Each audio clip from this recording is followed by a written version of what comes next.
Side stand is up for a change.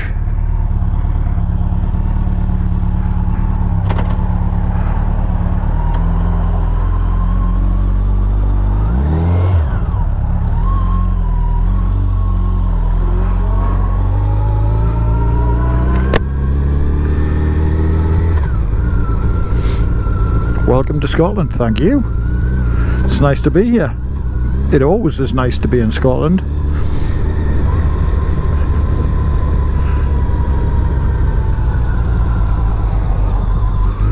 And we're clear to roll, so let's roll.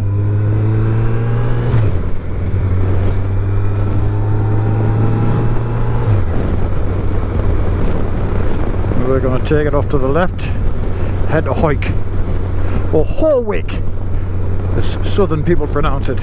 Years and years ago I was in this area, and I was only in my early 20s, maybe even 20, and driving with a girlfriend, we got lost. Well, I know my way back from certain places, so I stopped and asked the guy directions to Horwick. And he very quickly corrected me and said, it's Hoyk.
since John tweaked the rear damper, or loosened it off from its previously seized position, the ride quality of the bike has increased. I'm not getting that sticky, draggy feeling from the back. As if it hits a bump and the back stays down and then kind of pops back up. That's gone now. I'm not getting that when I hit bumps. It feels a lot more supple and compliant in the back. Still needs a new rear shock though. Into Chester's here, there's a sharp left-hand turn.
Lines through those corners could have done with a little bit of work.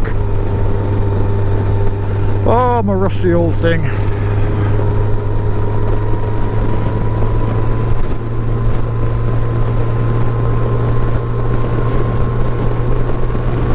"35-year-old me would have been following behind going, what are you doing?" Well, actually that's not true. 35-year-old thing would have been miles ahead by now. Right, this is the turning I want, I'm sure of it.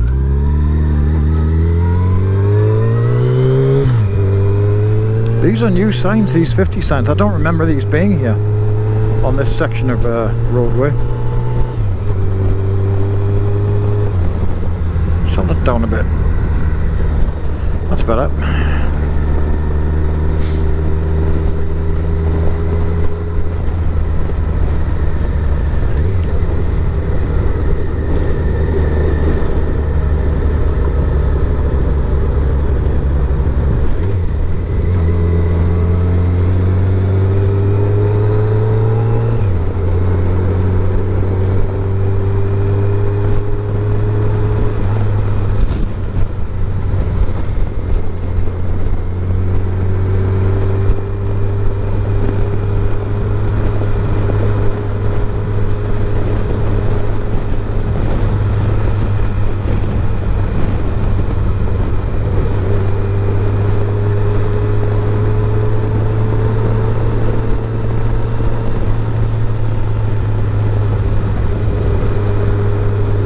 Temperature's dropped slightly and it's a very pleasant riding sensation now. Quite a cool breeze. I mean, it was 25 degrees and being stuck in any kind of traffic or slow moving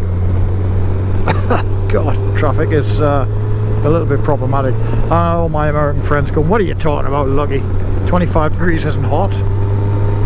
And it isn't compared to what they're used to. I mean, I've ridden in California in 98 degree heat and that was insane. We stopped at this little kind of cafe at the side of the road, went in and just it was like literally, I mean, people say, oh, it was like riding in a furnace. It was like riding in an oven. It's like you open the visor to get some kind of respite from the heat, and it was literally like somebody was blowing a hot air dryer, a hair dryer on full in your face. There was no respite at all. When we stopped, and a friend of mine, Greg, he bought I produced some bottles of ice cold water. Went, here, looky. Well, thanks. Want to have a drink of it? No, no. Open your jacket. So I opened my jacket and he took the lid off and he just poured it down my back and my front of it. Immediately I kind of, but that lasted literally seconds. And as we rode, that evaporated off and I was totally dry in probably around 3 minutes. But the benefit from having it was wonderful while it lasted. I did it a few more times that day after that. We rode out to another friend's place. He has his own YouTube channel, Chris Dolan. He's another American friend of mine. And we were riding out to his place to go and play on his motorcycles. He has a vast collection of motorcycles. And when I say a vast collection of motorcycles, I am not exaggerating. At one point he owned over 300 motorcycles. When I went to visit him, he said, oh, I've slimmed the collection down a bit. I only have around about 180 motorcycles, and that's slimmed down. He'd almost dropped 50% of his motorcycle ownership. Anyway, we rode out to see him and ride up and down Palomar Mountain, which was lots of fun. And we stopped at the top and chilled out at Mother's Cafe, and that was great. A thoroughly fantastic time. But yeah, that was heat. That was real heat. The heat I experienced today is it's about as hot as English people are used to coping with. My American cousins, oh, I tell you, they put up with a lot higher temperatures than we do. They wouldn't even, in fact, they would have probably thought today was cold. I have another friend, Patrick, originally from Georgia, and he came over here and he loved how cool it was. He actually thought it was fantastic because it was cool. He lives in South Africa now and works in Dubai. Speaking of cool, how cool is that? Live in South Africa, work in Dubai. You can't get more cool than that. He sent me a picture the other week of a guy filling up his car outside his office. In Dubai, if you need petrol, you simply go on your app on your phone and order it, and the guy comes out with a, I guess it's a little kind of tanker thing, little pickup truck with a tank of fuel on the back, and puts whatever in that you've ordered, and you pay on your app. So he sent me a picture of his window in his office looking down on the car park a good few stories below, and there's this guy filling up his pickup, filling up his SUV or whatever you call them. I guess that means you've got to kind of leave your car open. I don't know how it works. I must ask him actually. You've got to leave your car open for the guy to get access to the fuel. Can't imagine that happening in this country. Yeah, it's just down in the car park, it's wide open, just, you know, stick the fuel nozzle in and fill up. Nah, it's not going to happen in the northeast of England.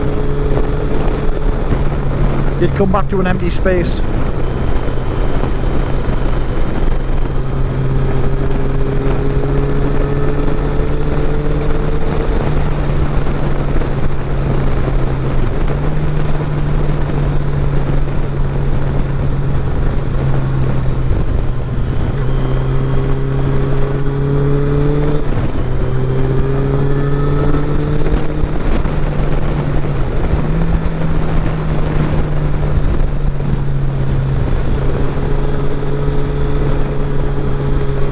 Foot hitting the ground there, that's not good.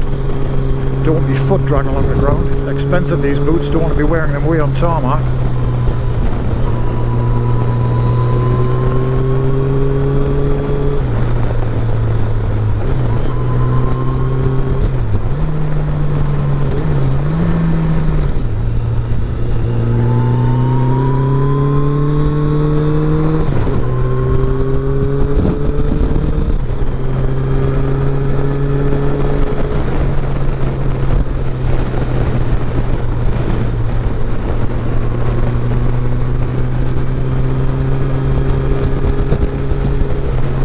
Stay there, Dacia.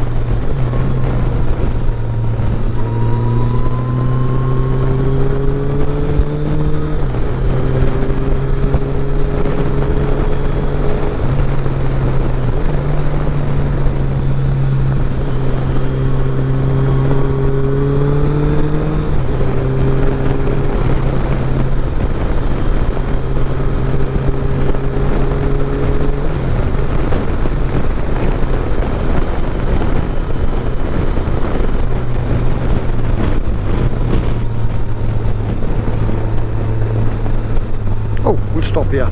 This looks like a good place to stop. Oh, enjoy the view. Soak up the peacefulness now that an idiot and an FJR stop hooning around. Sheepses. Oh, goody good.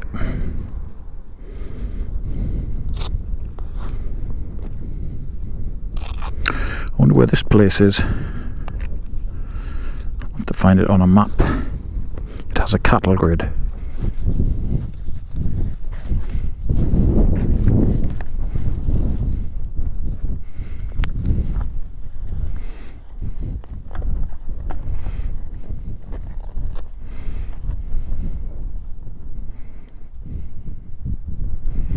Still annoyed that this thing is not picking up my camera. I really do wish it would. I have no idea what the problem is. I suspect a duff battery in the GoPro. So it's getting power and it's recording. It's just not talking to the phone. It's bloody annoying.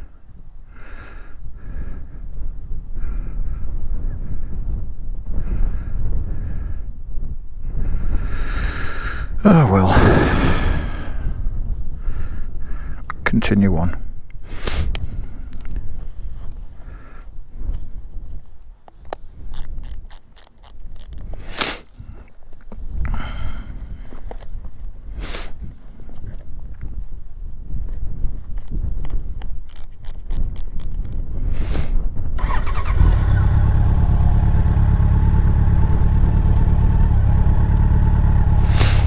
Side stand, up. Oh.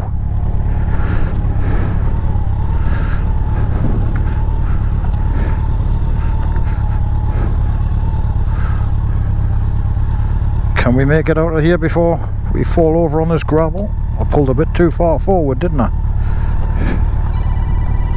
Oh. 01461, I don't know who that is. But we ain't answering it. We're having too much fun.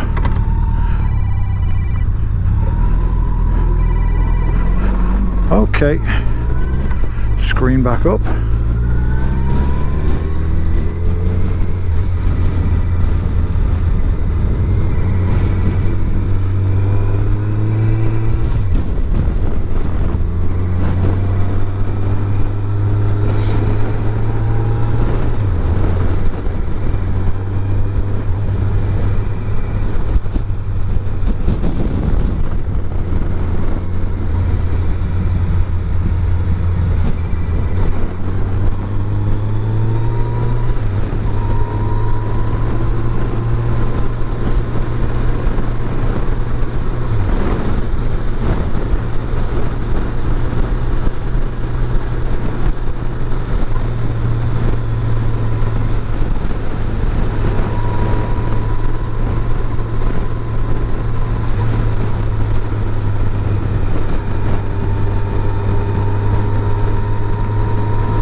Do we dare go through Kielder Forest Drive?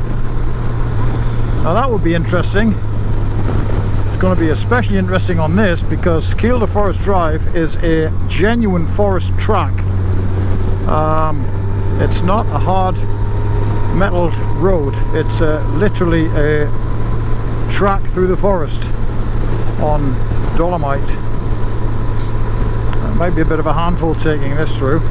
You could try it though. I mean, what's the worst that can happen? I'll fall over and get stranded. That's what can happen.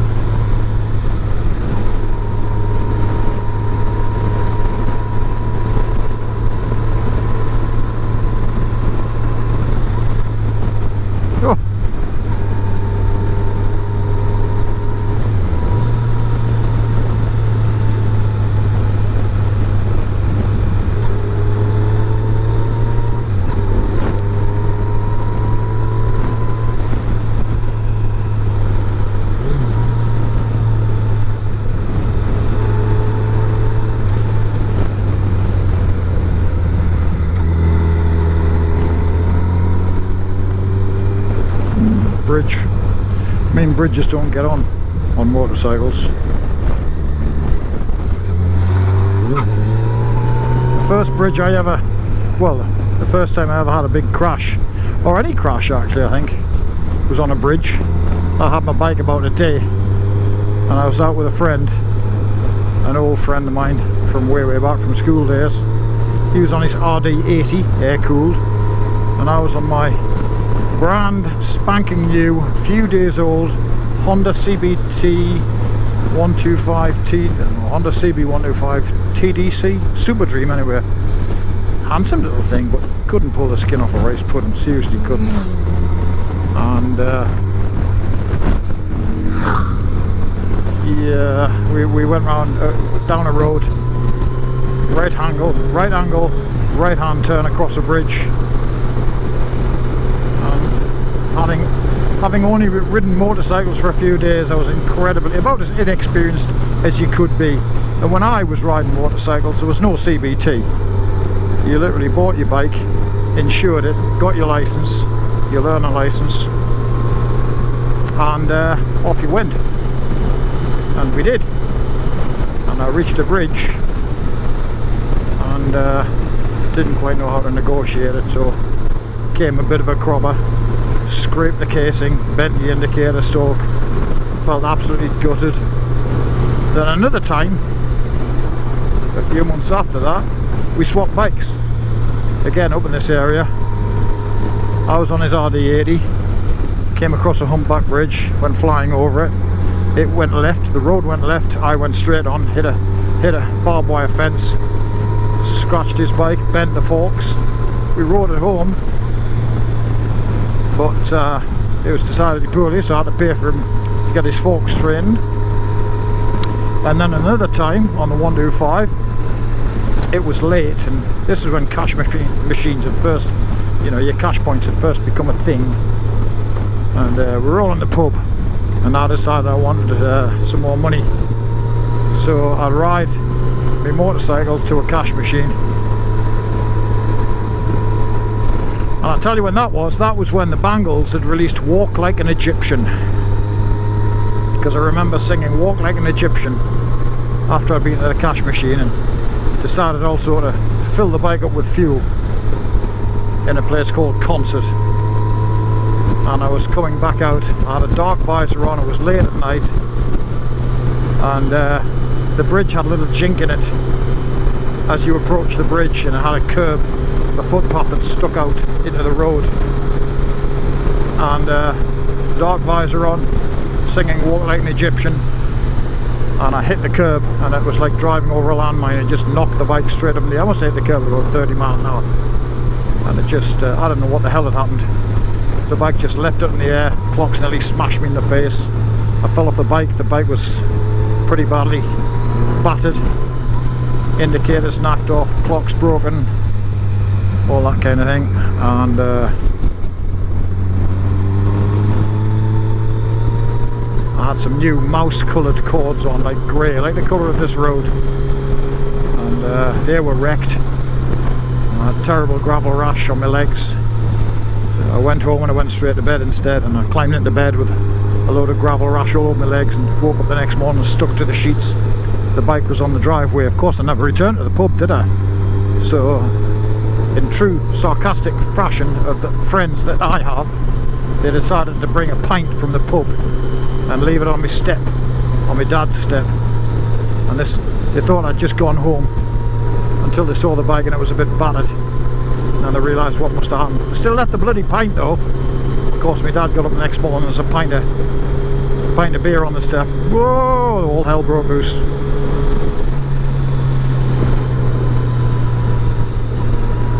Still I survived, and here I am today, after many more offs and run-ins and bumps and bashes, riding an FJR 1300 through Northumberland and Lower Scotland. Can't all have been bad.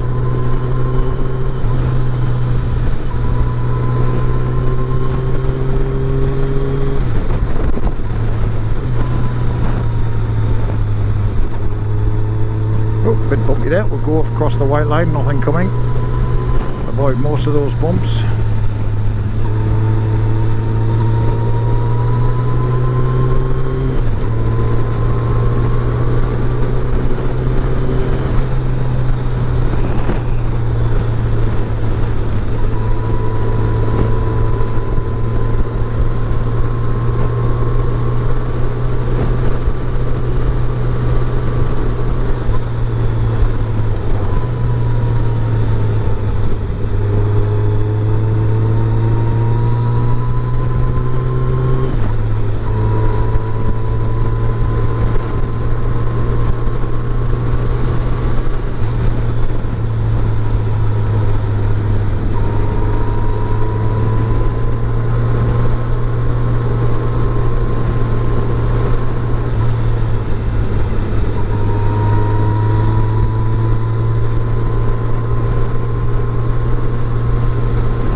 is this?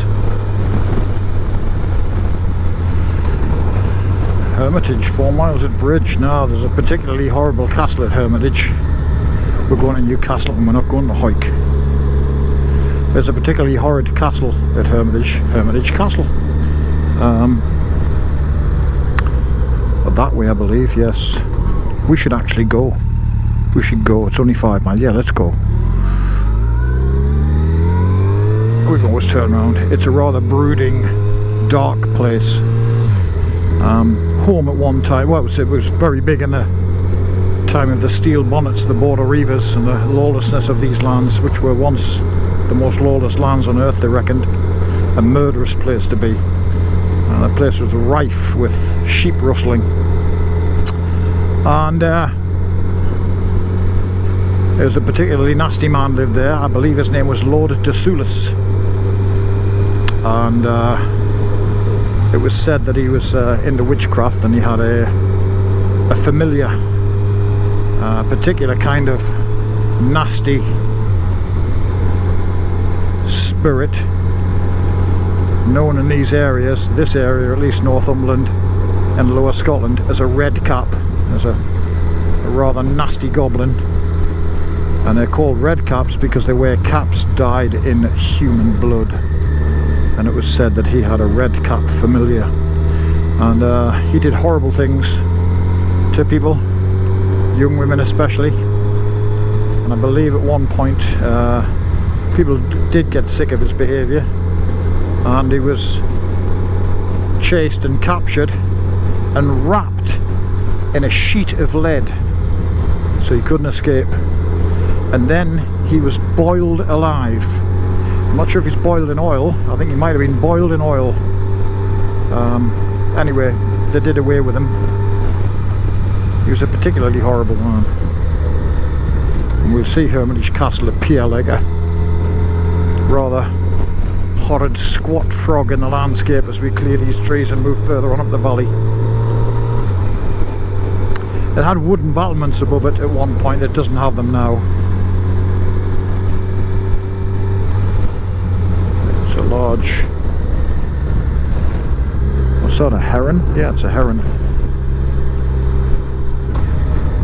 It's a rather large squat building with a gaping maw of an entrance. Just a huge archway.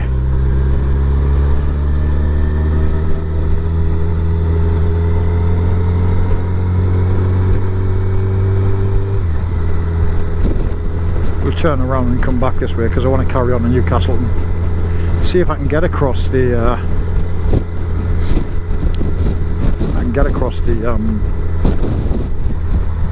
Kielder Forest Drive. It'll be interesting taking this thing. I must be mad.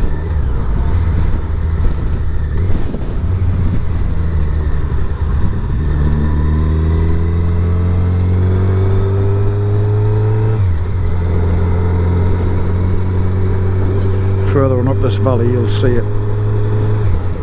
It's an awful castle. It's just, there's no redeeming features about it at all.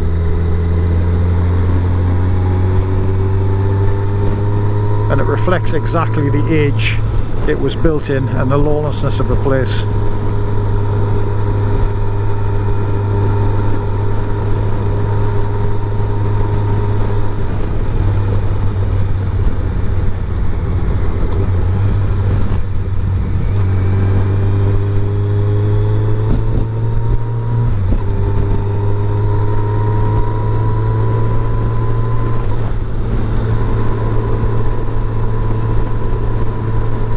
If you haven't read a book, if you're interested in that kind of thing, there's a book written by a famous author called George MacDonald Fraser, and he wrote the history of this area in the I think it must have been the 15th and 16th century, and it's called The Steel Bonnets,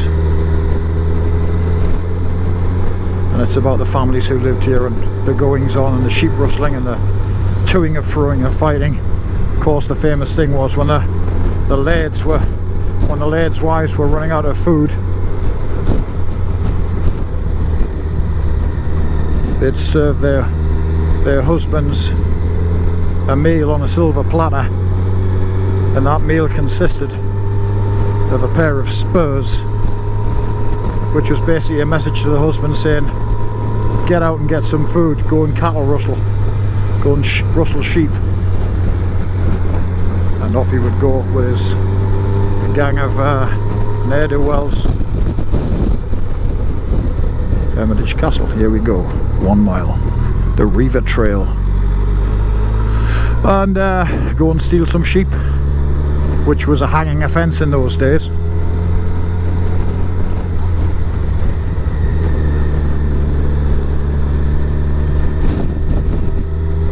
So you'd find groups of families stealing from one family across the border, getting the sheep to them, and they'd be stolen back.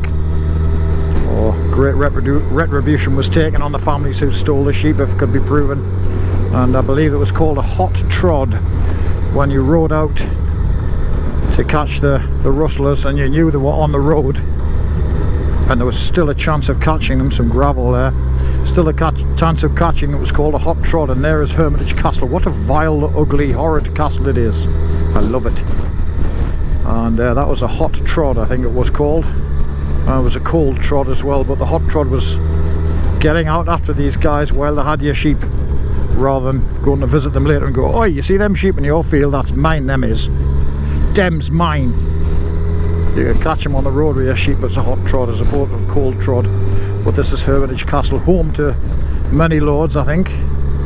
Possibly Lord Darker. But the one I was referring to, I'm sure he's called Lord de Sulis. A quite vile man. Truly awful. And that is Hermitage Castle. Can we see it? Imagine living in there, and on the top was wooden battlements and a roof all the way around that came out. And all that area there, and higher up. What a dark and brooding place. Truly a fortress. And in such an inhospitable is the word I'm looking for. It's such an inhospitable area. The only thing that lives there now is rabbits.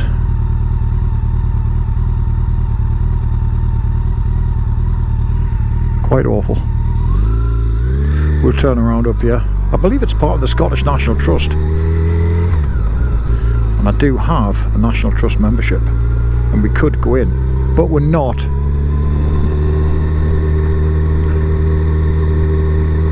Very kind of him to let me by.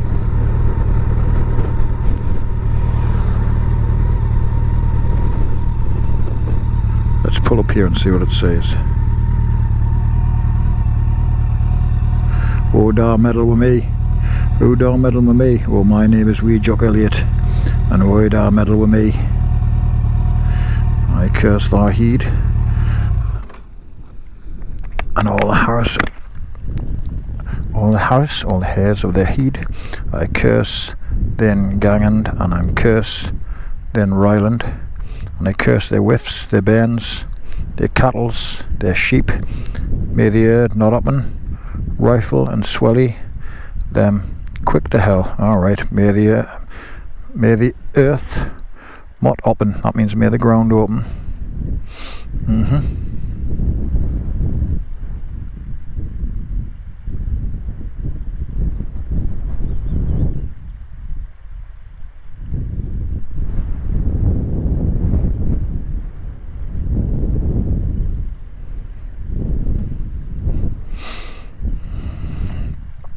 Mary, Queen of Scots, once complained of spending 3 nights like the owls here when she ate only sour milk and oatmeal.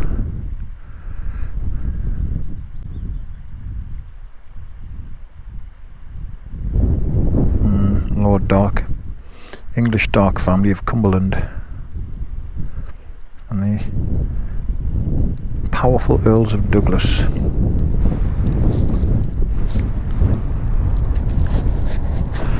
I don't think it mentions anything there of Lord de Sulis, but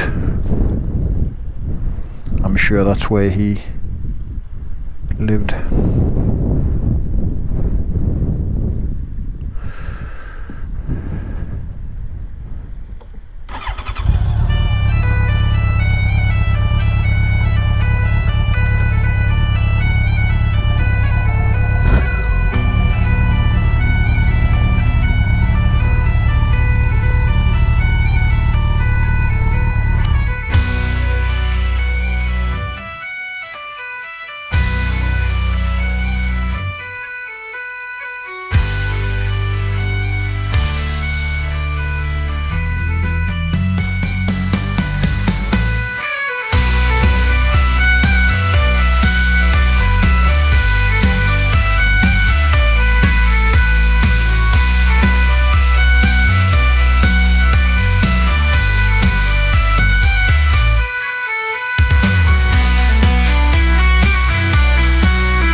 That's a shop apparently. Wonder what it sells. Local produce likely.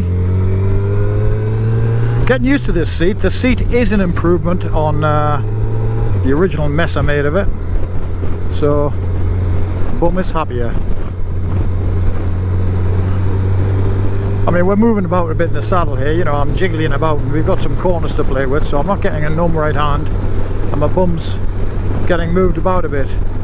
Needless to say, that will change if I was on long A roads and motorways. Get over, Volvo.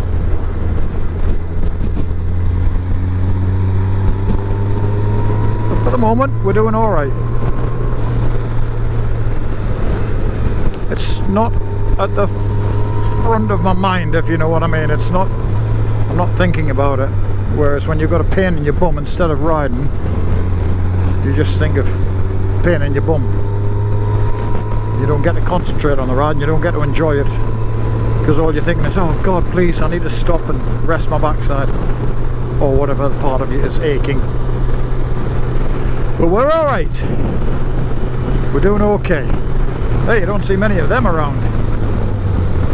I think there might have been one at Rochester. Look at that. An old telephone box, an old GPO box. Few and far between. There used to be one in every town and every village. There'd be more in a town, but there used to be one in every village. I used them myself. Called Girlfriends from the one in Tantobi, where I used to live as a young boy.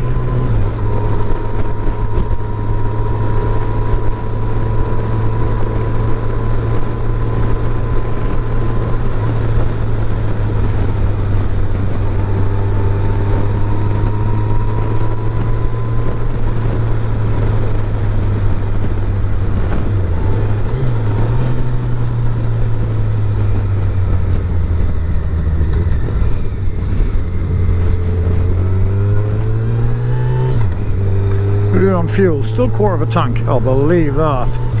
Not. Yeah, I think we're ready to drop another notch on the fuel gauge soon. I can't say that I've been riding particularly efficiently, but as I said earlier, it's that large amount of fuel that sits towards the top of the tank is your first half, and then when you get to that little nuke in the bottom for your second half, it flies away there and you think, oh, I've done 100 mile, I've got 100 mile left, and then all of a sudden 70 mile later you've got nout. And where the hell that fuel go from? Well, you used it, mate. There's never half a tank there anyway.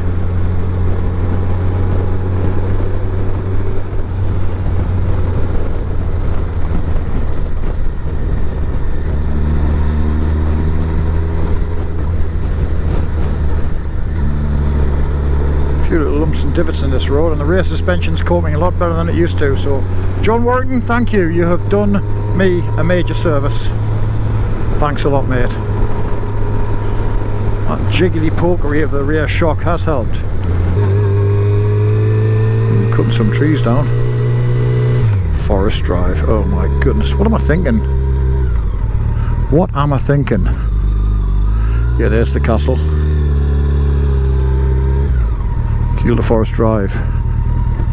Oh dear me, 12 miles. Ouch.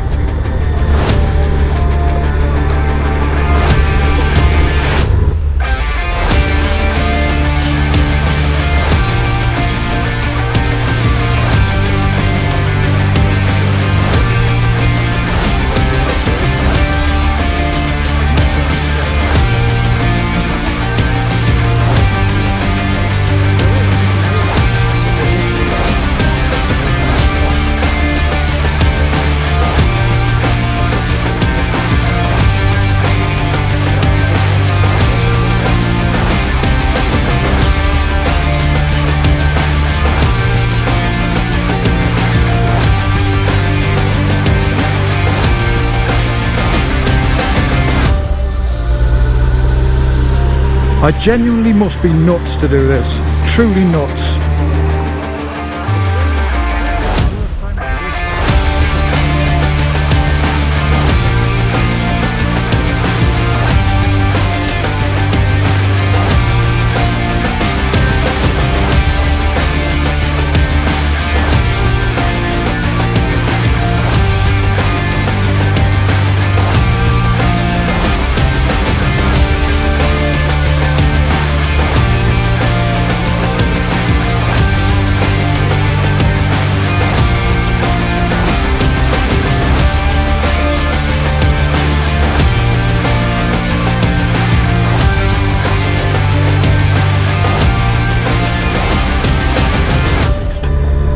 right up in front of us.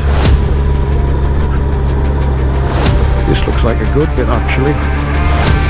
Oh yeah, that's brilliant.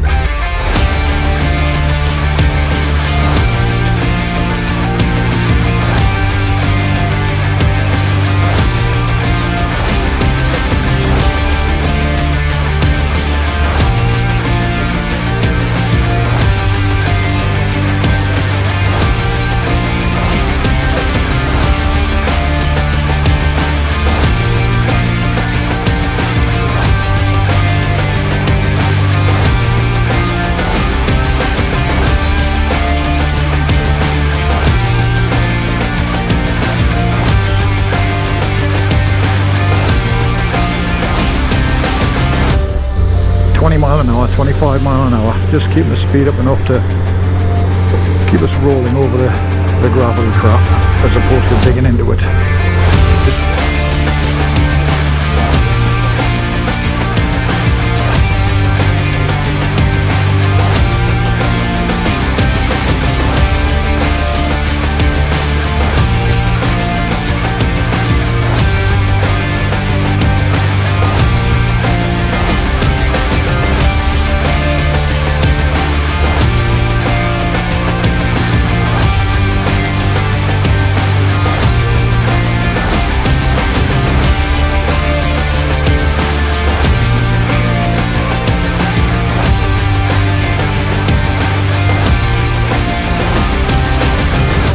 I do hope the GoPro's captured this because I am not doing it again.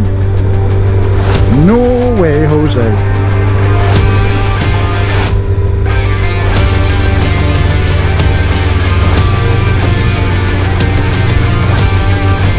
do see some wildlife up here though. Well, not on this noisy thing, but if you're quiet, I walked through these woods as a child with my brother and my father. I used to be a forestry commission worker when I was very young.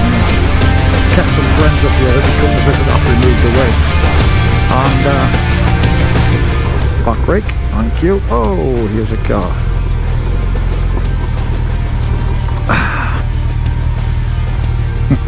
They're looking at me like I'm nuts. Yep, thinks I'm nuts. He's not wrong.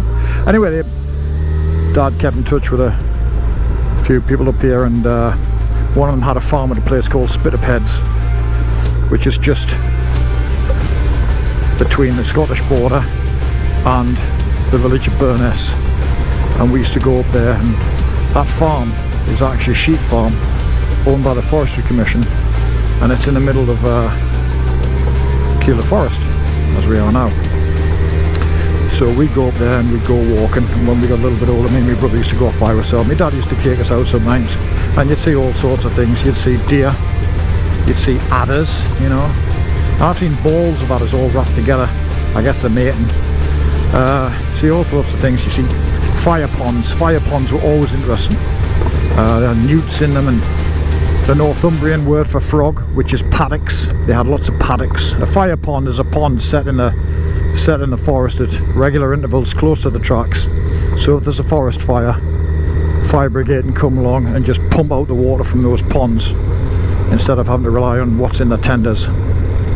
So yeah, and we used to have a couple of air rifles, and there was an old quarry up there, and me and my brother would go and play with the air rifles and hide in the old burnt out cars and fire at each other. I think I was about 9, he was 14, because that's what you did as a healthy child. You attacked your brother, whoops, and shot at him with an air rifle. And the deal was, I think we couldn't hit each other, but we had to get close. We also found out that you could fire on these. See this like curve on the hill here? You could fire the air rifle on that, and it would go pa-ching, like a proper cowboy ricochet sound, which is quite cool. Got to get a bit of speed up. Can't just lumber up this hill at this. Need to be going at least 20 mile an hour, I think. Yeah, I ain't an off-roader, and this isn't an off-road bike, but so far so good. As the man said who fell off a tall building, so far so good. As he fell towards the ground, so far so good. So far so good. Hello, Pied Wagtail. having an easier time traversing this than I am.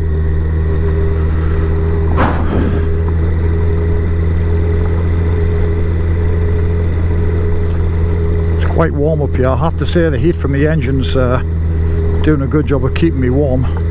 Not that I really need it. Look ahead, don't look at the gravel. Don't fall for the noob mistake of looking in front of your wheel. Nothing for you there. Look ahead onto the road. Look at where you'll go, and you'll go there. That's how we do it.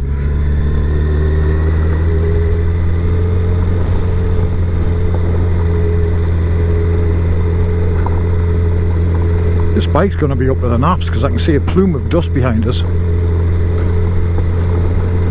I don't think it's too far along this road where the art installation is. You've got to be careful to shut off. If you're in a lower gear, it snaps the throttle shut and pulls the bike. Seems to be unstable that way. If I had any guts about us, I'd be doing 40-50 mile an hour and skipping over the top of a lot of this. Keeping the power on, standing on the pegs, leaning back. Jumping off the crests. But I'm not. I'm a road rider, not an off-road rider. I guess this is a road.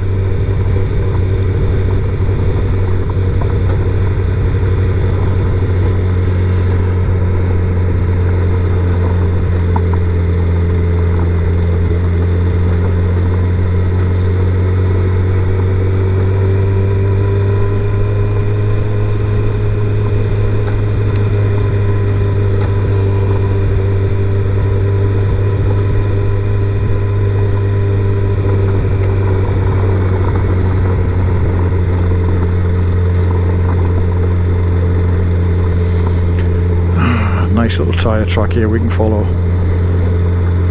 Until every time I clip the edge of it because the bike gets squirrely. And as you can imagine, I'm clipping the edge of it quite a lot. There's that shut off. Stay supple, dude. Stay supple.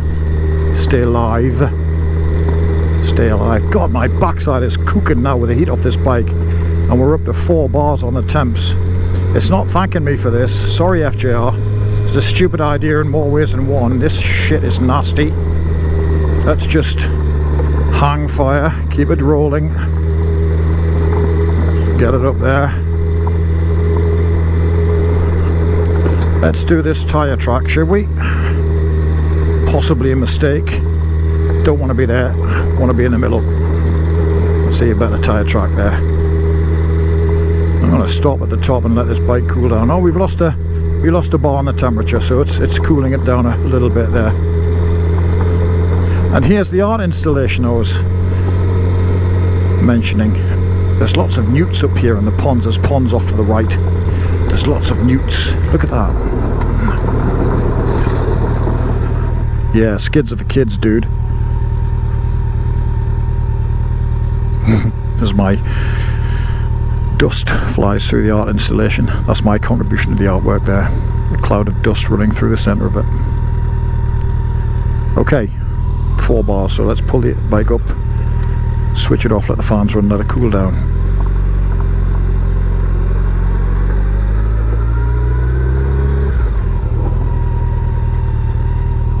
How cool is that? Very cool is the answer. Something that isn't cool is my bike. Oh, and it's sinking into the gravel. Right, okay. We pull it up further on. See if we can get a flat piece and put it on the centre stand. I suspect it'll still sink.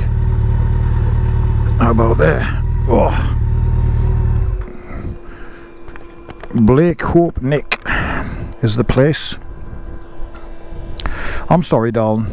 I'm sorry I cooked you. You gonna stay there? Kinda.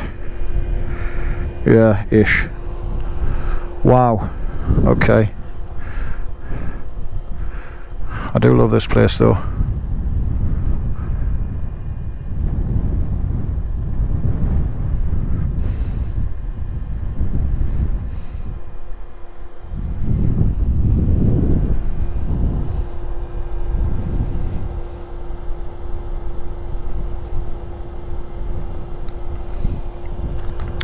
Now let's see if after all of this it has been recording. Probably not, knowing my luck. Like I said, if it hasn't, I'm not doing this again.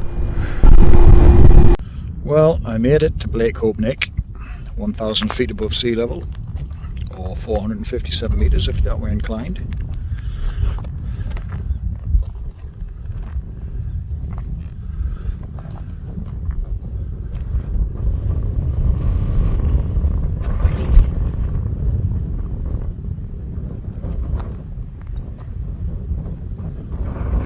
And it's a fine day.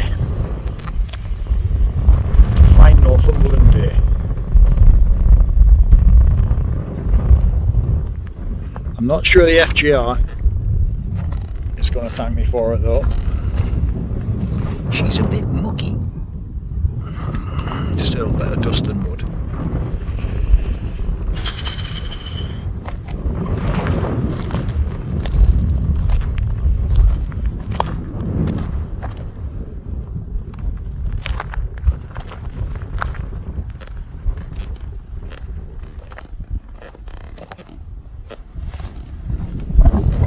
Off. Where's the battery?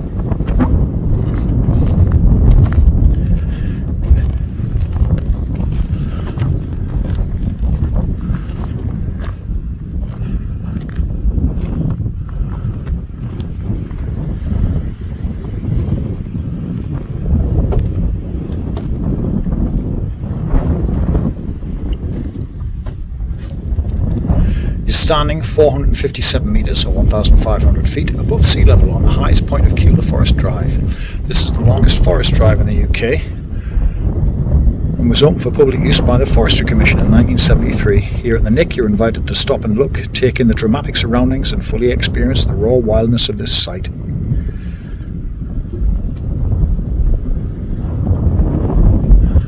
Don't mind if I do.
Better make a move.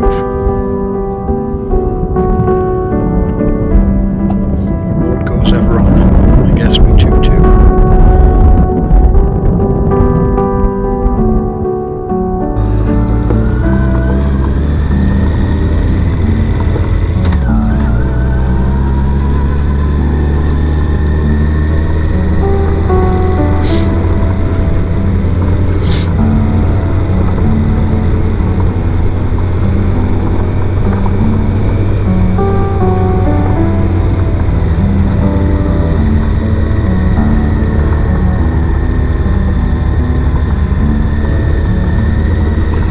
This looks very gravelly. Is it? Change of colour seems to suggest it is.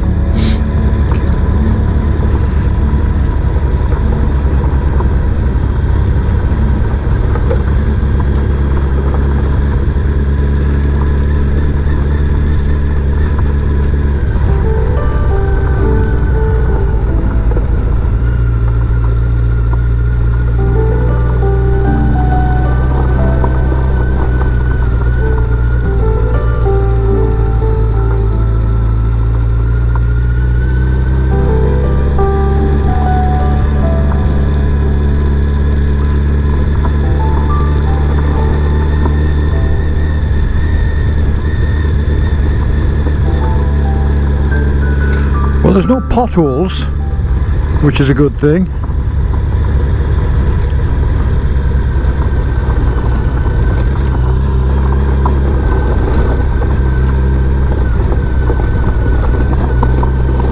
Oh, you boys are henny.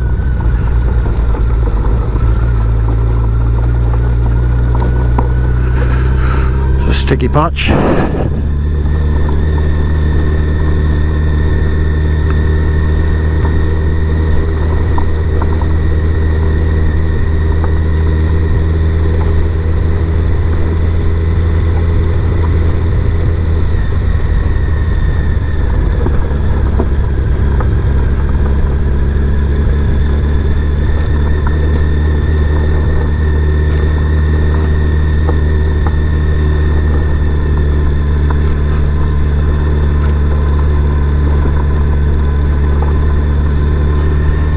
Now the temptation is now to gas the throttle,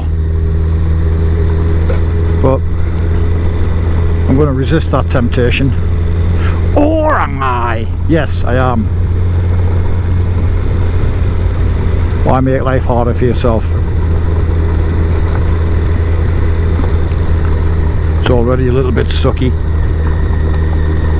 On the positive side,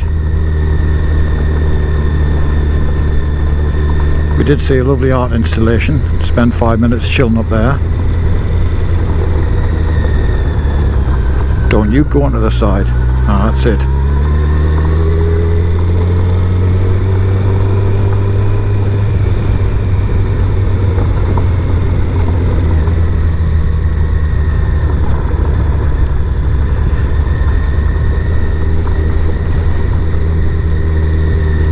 That logging truck must have been the last truck off that site. It's getting late on into the afternoon now.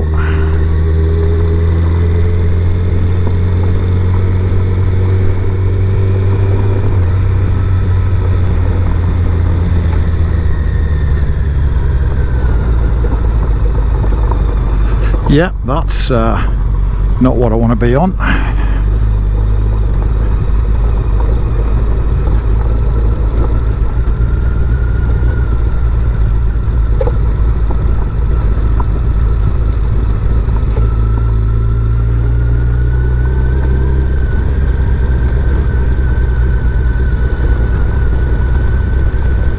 Nice little track here between the lines of gravel.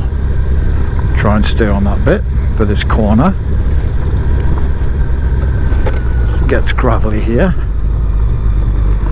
More gravelly. Very gravelly. That bit I want to be on there. That's it.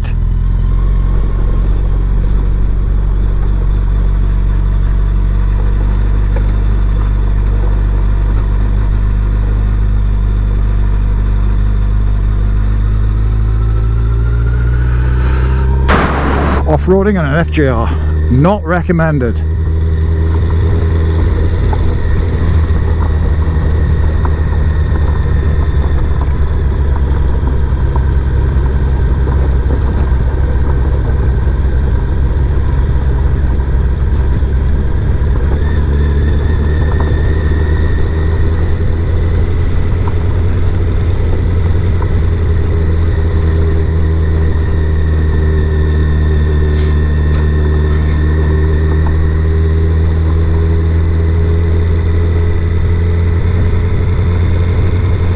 Half a tank, which means about 2/3 of the tank gone.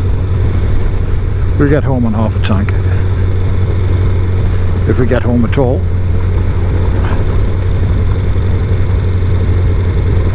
Of course, when I say we, I mean the royal we. You sitting in your house looking at this, thinking, well, I'm fine. You're the idiot. And I am.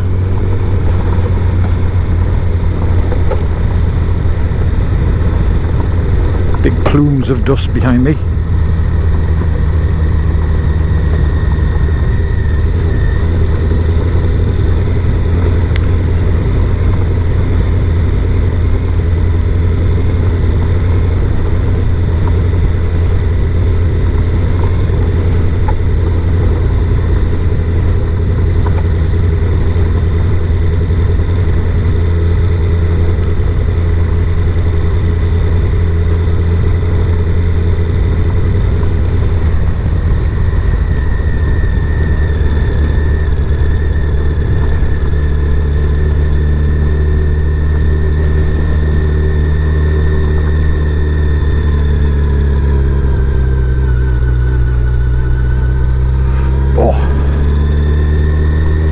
back in the old bum.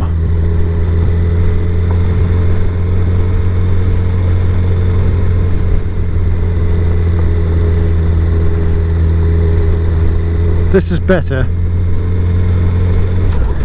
Let's have third.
Well, whatever I ride after this section of road, it's going to be a relaxing one. I know that for sure.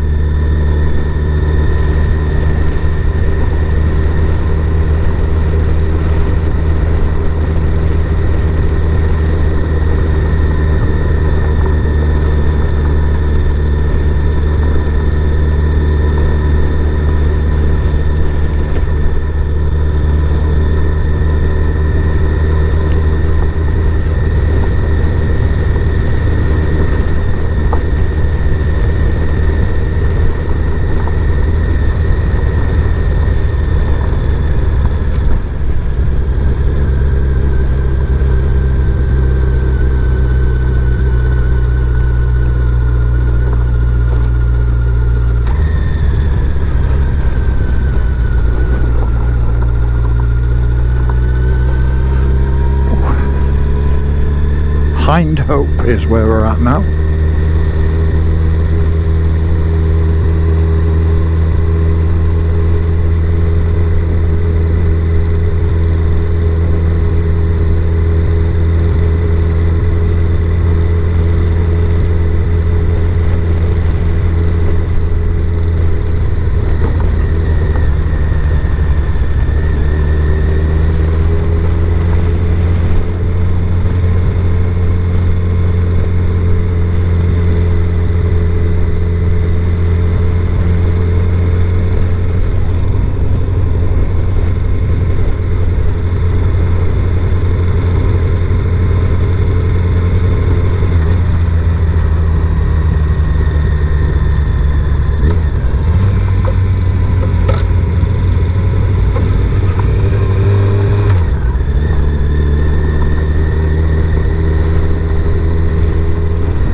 And we made it safely. Oh dear. Let's not do that again.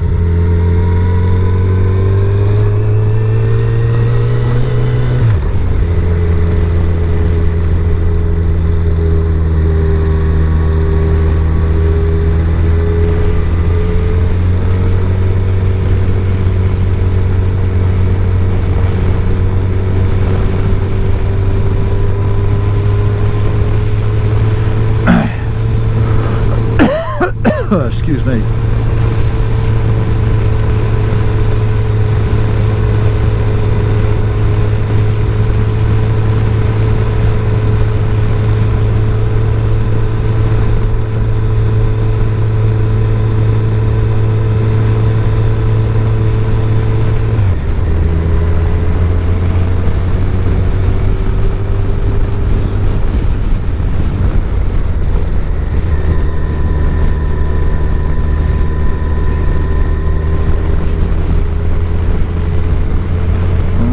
tourism extension, caravan park of some kind. I guess there's a demand for it around here. Wouldn't like to be in there when the midges hit. And here we are.